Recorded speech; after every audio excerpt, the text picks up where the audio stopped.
finishing chapter 18 in the kitchen.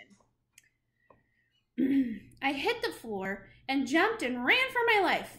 All around me there were big black boots going stamp, stamp, stamp, and I dodged around them and I ran and ran and ran, twisting and turning and dodging and swerving across the kitchen floor. Get it, they were shouting. Kill it, stamp on it. The whole floor seemed to be full of black boots stamping away at me, and I dodged and swerved and twisted and turned, and then, in sheer desperation, hardly knowing what I was doing, wanting only a place to hide, I ran up the trouser leg of one of the cooks and I clung to his sock. Hey, the cook shouted. Jeepers creepers, he's gone up my trousers. Hold on, boys, I'll get him this time. The man's hands began slapping at the trouser leg, and now I was really going to get smashed if I didn't move it quickly. There was only one way to go, and that was up. I dug my little claws into the hairy skin of the man's legs and scuttled upwards higher and higher, past the calf and past the knee and onto the thigh. Holy smokes, the man was yelling. It's going all the way up.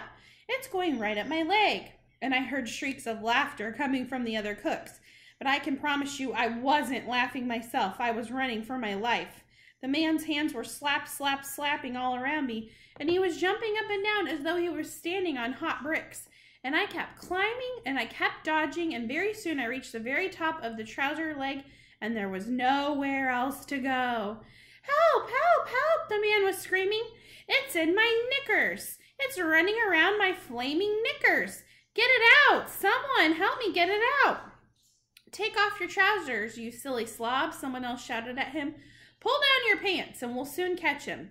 I was in the middle of the man's trousers now, in the place where the two trouser legs meet and the zip begins. It was dark and awfully hot in there, and I knew I had to keep going. I dashed onward and found the top of the other trouser leg, and I went down it like greased lightning, and I came out the bottom of it, and once again I was on the floor. I heard the stupid cook still shouting, It's in my trousers. Get it out. Will somebody please help me get it out before it bites me? I caught a flashing glimpse of the entire kitchen staff crowding around him and laughing their heads off, and nobody saw the little brown mouse as it flew across the floor and dived into a sack of potatoes.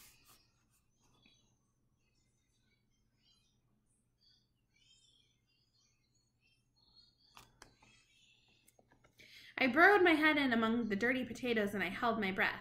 The cook must have started taking his trousers right off because now they were shouting, It's not in there. There's no mice in there, you silly twerp. There was, I swear there was, the man was shouting back. You've never had a mouse in your trousers. You don't know what it feels like. The fact that a tiny little creature like me had caused such a commotion among a bunch of grown-up men gave me a happy feeling.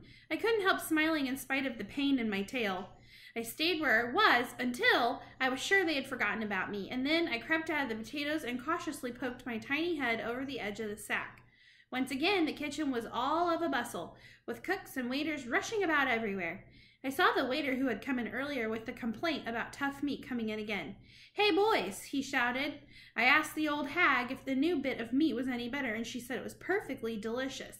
She said it was really tasty.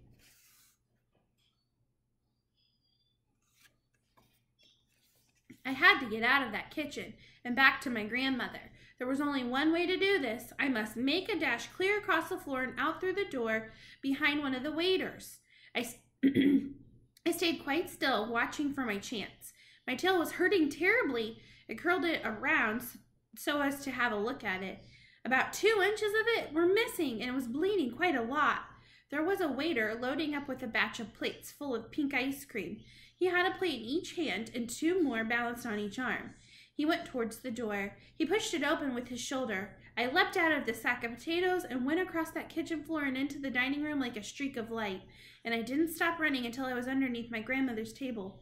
It was lovely to see my grandmother's feet again in those old-fashioned black shoes with their straps and buttons. I shinnied up one of her legs and landed on her lap. Hello, Grandmama, I whispered. I'm back. I did it. I poured it all into their soup. Her hand came down and caressed me. Well done, my darling, she whispered back. Well done, you. They are at this very moment eating that soup. Suddenly, she withdrew her hand. You're bleeding, she whispered. My darling, what's happened to you? One of the cooks cut off my tail with a carving knife, I whispered back. It hurts like a billy-o. Let me look at it, she said. She bent her head and examined my tail. You poor little thing, she whispered. I'm going to bandage it up with my handkerchief. That will stop the bleeding.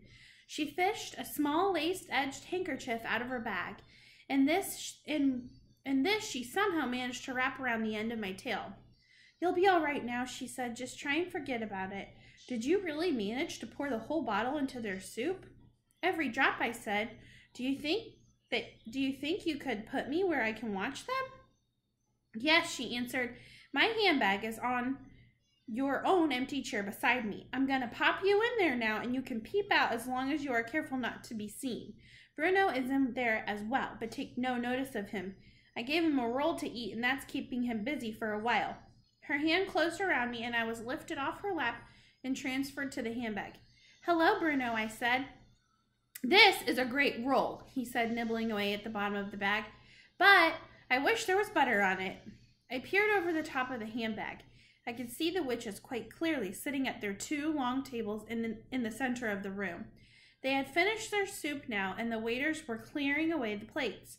My grandmother had lit up one of her disgusting black cigars and was puffing smoke over everything. All around us, the summer guests in this rather grand hotel were babbling away and tucking into their suppers.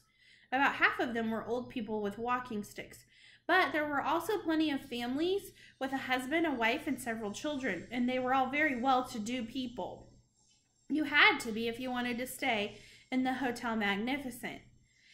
That's her, Grandmama, I whispered. That's the Grand High Witch. I know, my grandmother whispered back. She's the tiny one in the black, sitting at the head of the nearest table. She could kill you, I whispered. She could kill anyone in this room with her white-hot sparks. Look out, my grandmother whispered. The waiter's coming. I popped down out of sight, and I heard William saying, Your roast lamb, madam. And which vegetable would you like, peas or carrots? Carrots, please, my grandmother said, but no potatoes. I heard the carrots being dished out. There was a pause, and then my grandmother's voice was whispering, It's all right, he's gone. And I popped my head again. Surely no one will notice my little head sticking out like this, I whispered. No, she whispered. I don't suppose they will. My problem is I've got to talk to you without moving my lips. You're doing beautifully, I said. I've counted the witches, she said. There aren't nearly as many as you thought. You were guessing, weren't you, when you said 200? It just seemed like 200, I said. I was wrong too, my grandmother said. I thought there were a lot more witches than this in England. How many are there, I asked. 84, she said. There were 85, I said, but one of them got fried. At that moment, I caught sight of Mr. Jenkins, Bruno's father, heading straight for our table. Look out, Grandmama, I whispered. Here comes Bruno's father. All right, that's the end of our chapter. See you later.